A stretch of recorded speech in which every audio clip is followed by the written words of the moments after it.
Kegawat daruratan di dalam proses pembekaman ini harus diperhatikan oleh setiap pembekam. Karena apa? Karena ini akan berdampak terhadap kematian. Yang pertama, apabila seseorang ketika dibekam kemudian dia pingsan, nah, yang pertama harus dilakukan adalah kapnya dicabut dulu, dibersihkan dulu darahnya, kemudian dia ditidurkan menyamping kanan. Samping kanan. Ya, jadi ketika dia dibekam kemudian pingsan, maka ditidurkan dalam saat dalam kondisi penyamping kanan. Itu yang pertama. Seorang pembekam itu harus ada komunikasi dengan yang dibekamnya. Jangan begitu diem aja, nggak ada yang ngomong gitu. Yang dibekam nggak ngomong, yang dibekam juga nggak ngomong gitu. Makanya harus ada komunikasi, ngobrol gitu. Tanya setelah dibekam bagaimana, merasa pusing apa enggak, ada pusing atau tidak, gimana nih kopnya nyaman atau enggak, misalkan seperti itu. Jangan sampai kita main kop aja orang udah terasa sakit gitu kan, main kop main hajar aja. Makanya pada saat kita kop pertama, kop 1, kop 2, kop 3, nah tanya dulu. Di kop 2 itu udah kita tanya, gimana, cukup enggak nih segini? Nanti dia yang ngerasakan, oh cukup Pak, oh kurang Pak, tambah lagi. Seperti itu ya. Nah, kemudian pada saat pembekaman pun sama. Pada saat kita udah mulai menoreh, pada saat udah mulai keluar darah, kita tanya itu, gimana, ada pusing enggak nih? Nah, kalau misalkan dia udah mulai terasa pusing, pandangan matanya udah mulai kabur, kunang-kunang, maka cepat dibersihkan, kemudian si pasien ditidurkan dalam kondisi menyamping. Ya, kalau misalkan udah pingsan, kalau belum pingsan, maka cepat kasih minum air hangat. Kemudian apabila si pasien tersebut setelah dibekam, kemudian si darahnya nih nggak berhenti ini. Nah, apa yang harus dilakukan oleh seorang terapis yaitu pertama ngambil kain kasa. Jadi ditutup dulu dengan kain kasa, ya. Ditutup dengan kain kasa supaya tidak terjadi pendarahan yang lebih lagi. Kemudian apabila si pasien tersebut seperti tadi kesurupan. Nah, seperti kesurupan, ketika dibekam terjadi kesurupan, maka lakukan dulu pembersihan dulu, jangan sampai ketika kesurupan darahnya kesana kemari, ya. Nah, kedua, pembekam itu jangan dibiasakan ketika bekam pergi aja. Jangan. Ya. Jangan sampai seperti itu. Kenapa? Kadang-kadang udah ngobrol lama kelamaan. Ini yang dibekam mana ini yang ngobrol nggak ada nongol-nongol. Ini bahaya juga. Ya. Jadi biasakan terus kita ada komunikasi, ada interaksi dengan yang dibekam. Ya. Nah, ketika pasiennya tadi kesurupan, maka lakukan pembersihan, dibersihkan dulu supaya tidak tadi darahnya berceceran. Maka bisa melakukan dengan cara meruqyah. Nah, kemudian apalagi yang dilakukan oleh seorang terapis ketika si pasien mengalami kejang. Ini ya, nih. Ada orang yang di terapisnya juga pada saat dibekam itu kejang-kejang. Setelah dihentikan, dibersihkan ini, maka diusahakan ditenangkan dulu. Kalau misalkan tetap belum bisa ini, maka lakukan, jangan karena kita takut, oh ini harus dimasuk ke rumah sakit, enggak. Lakukan aja, kita datang ke rumah sakit. Ya. Jangan sampai justru pasien kita menjadi korban dari yang kita lakukan. Itu secara penanganan secara kegawat daruratan. Oh ya, tempat pembekaman tidak boleh dilakukan di tempat terbuka. Kemudian tempatnya yang kedua adalah bersih dari debu. Nah, ingat. Bersih dari debu. Kenapa harus bersih dari debu? Karena orang yang dibekam itu ada torehan. Ada torehan. Khawatir si debu tersebut nempel di bekas torehan, maka ini akan terjadi infeksi. Ya, menghindari infeksi maka jangan di tempat yang berdebu. Ya, kemudian diusahakan tempat berbekam itu adalah tempat yang memiliki saluran udara yang cukup.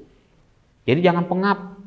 Ya, karena tadi kata Pak Asep juga bekamnya di tempat tertutup, ya ditutupin kamar, jendela ditutupin, nggak ada udara yang keluar, itu kan makin sakit. Ya, jadi artinya tertutup itu tidak terlihat oleh orang lain. Ya, dilakukan dalam kondisi bersih, ya, tempat yang bersih, steril, tidak ada debu, ya. Kemudian juga saluran udaranya yang cukup. Ya, itu adalah tempat untuk berbekam. Nah, kemudian dari tempat bekam tersebut, maka yang harus diperhatikan adalah tadi tempat sampah, ya, tempat sampah, kantong kresek. Nah, tempat sampahnya dua, satu untuk bekas dari jarum atau pisaunya, kedua adalah untuk bekas dari darahnya, ya. Kemudian juga siapkan kalau bisa ya di ruangan pembekam itu ada wastafel. Ada wastafel. Kenapa? Karena ketika setelah membekam kita langsung mencuci tangan. Enggak, udah bekam tangannya kotor kemana dulu lah gitu. Seperti itu. Usahakan ada wastafel. Gitu ya. Oke. Nah, sekarang kita akan mencoba cara teknik untuk membekam sebelum nanti kita berbicara tentang titik-titik sunnah dari bekam. Nah, cara membekam.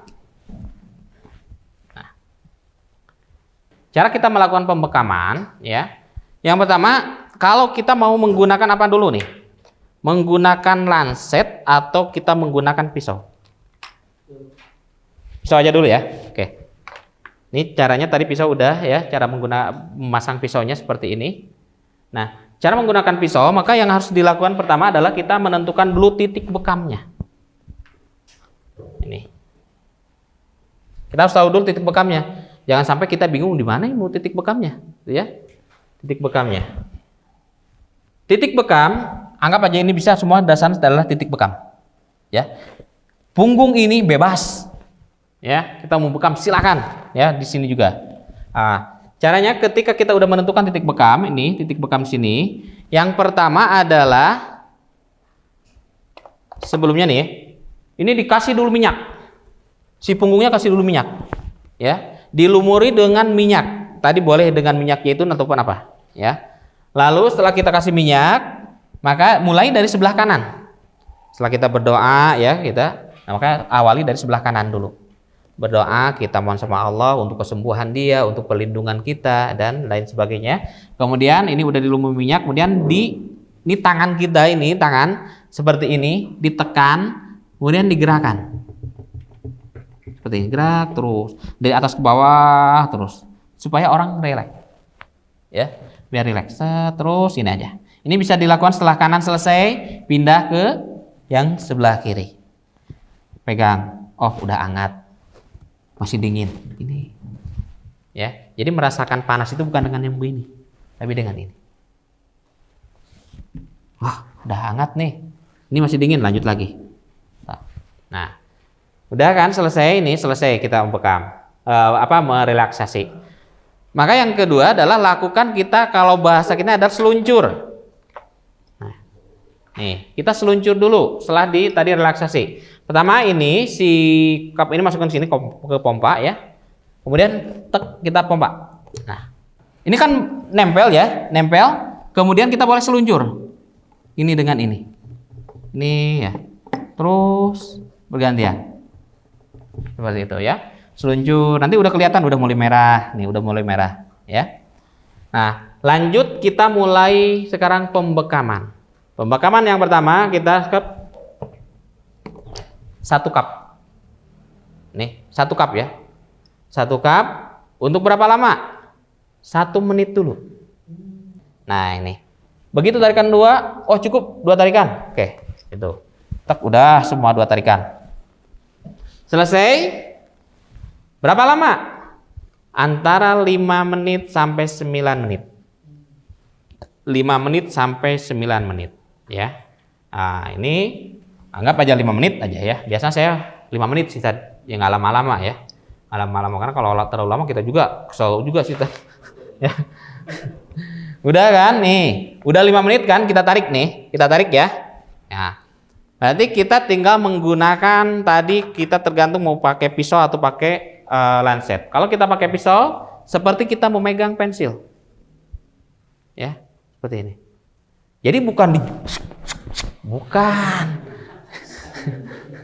di titik pertama diawali seperti tadi di sebelah kanan. Kembali kita baca doa Bismillahirrahmanirrahim. Nah, ini caranya seperti kita menggerakkan pensil. Nah, seperti kita bikin titik aja, seperti itu. Ya, jadi tidak harus nggak usah. Walaupun ini gini juga, ini udah ada lubang. Kita coba sekarang dengan ini, dengan menggunakan lancet. Nah, ini tadi udah dicup ya, yang 5 menit itu ya. Kemudian kita bisa menggunakan ini. Kalau ini kita gerakan juga. Ada gerakan. Boleh melingkar. Boleh juga seperti ini. Kita bikin garis. Atas bawah, atas bawah, atas bawah. Seperti itu ya. Jadi ini bukan nempel, enggak nempel seperti ini. Ini ada jarak lah. Nah, kalau mau nempel boleh ya, cuman lumayan. Udah kan? Udah kita toreh. Kita chopping lagi, kita kap lagi. Tek. Nah, kapan seperti yang tadi tatanya yang berarti 2 kali. Kap 2 kali. Nah, berarti kan ini kita sedang melakukan penyedotan darah. Sampai kapan chopping ini bisa diangkat atau dicabut? Pertama, kita bisa melihat dari kondisi darah tersebut. Pertama, apakah darahnya masih mengalir atau tidak? Nah, ini karena kita akan kelihatan masih ngalir. Berarti jangan dulu cabut. Kalau ini udah nggak mengalir, tapi di sini ini misalkan di cupingnya ini darahnya masih berbentuk cair, belum gel. Biasanya 5 menit itu udah menjadi gel set. Nah, ketika ini udah nih darahnya udah anggap aja udah beku ya, maka ambil tadi tisu dan tadi SOP-nya kita menggunakan sarung tangan ya. Ambil tisu. Nah, kemudian ini di sini disimpan di sini.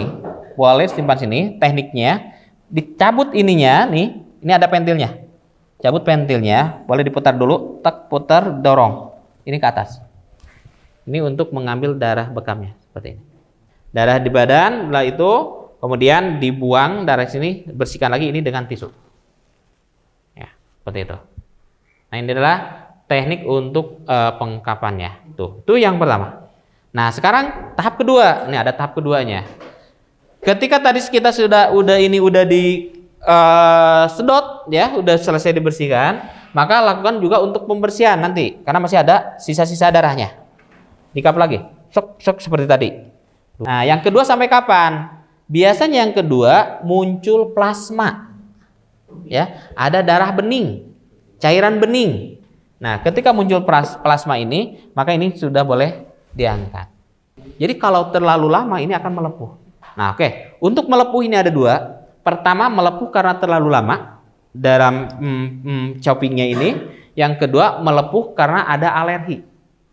Itu karena tidak semua walaupun sebentar itu biasa kalau orang yang mengalami alergi itu seperti itu melepuh juga. Ya. Nah, bagaimana untuk antisipasinya? Nah, antisipasi ketika seorang melepuh.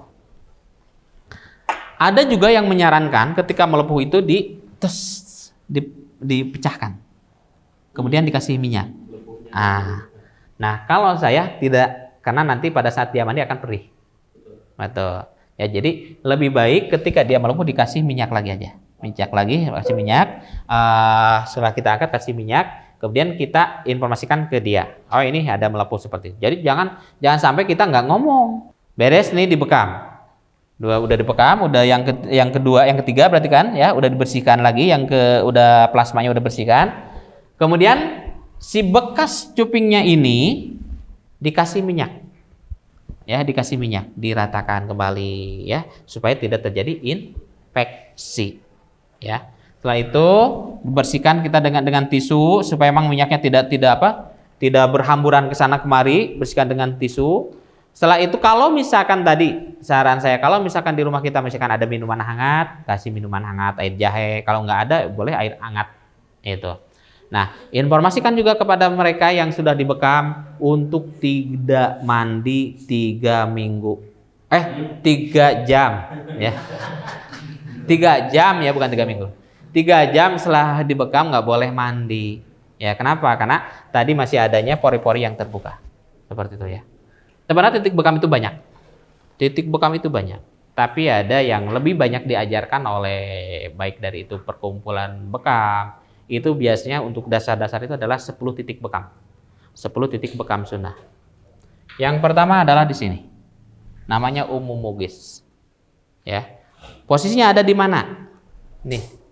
Telinga kita dari sini, tengkuk kita berarti ada di sini. Nah, sini berarti ada umumugis ya. Yang kedua adalah ahdain. Nah, ahdain itu berada di leher. Urat besar, di antara urat besar sini. Ini ya, nih, kiri dan kanannya. Ya. Kemudian yang selanjutnya adalah al-kahil.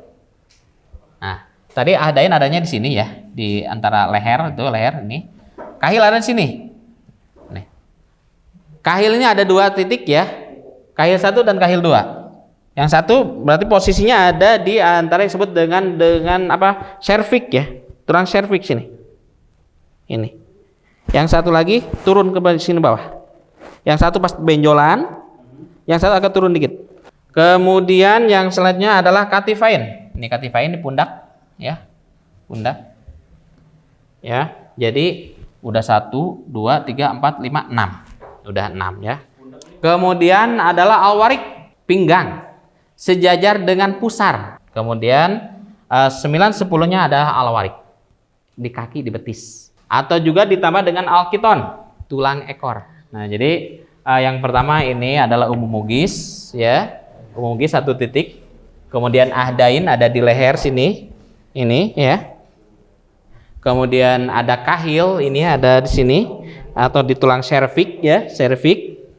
Kemudian juga ini ada cativain di pundak sini. Cativain itu biasanya sampai ke sini tadi, sampai ke belikat gitu. Sampai ke belikat gitu ya. Kemudian juga di sini ada ini alwarik ya. Nah, kemudian ada alkiton. Itu boleh nanti juga di betis juga. Sebenarnya titik bekam itu banyak. Tapi ini adalah titik-titik yang biasa disebut dengan titik sunnah dalam berbekam.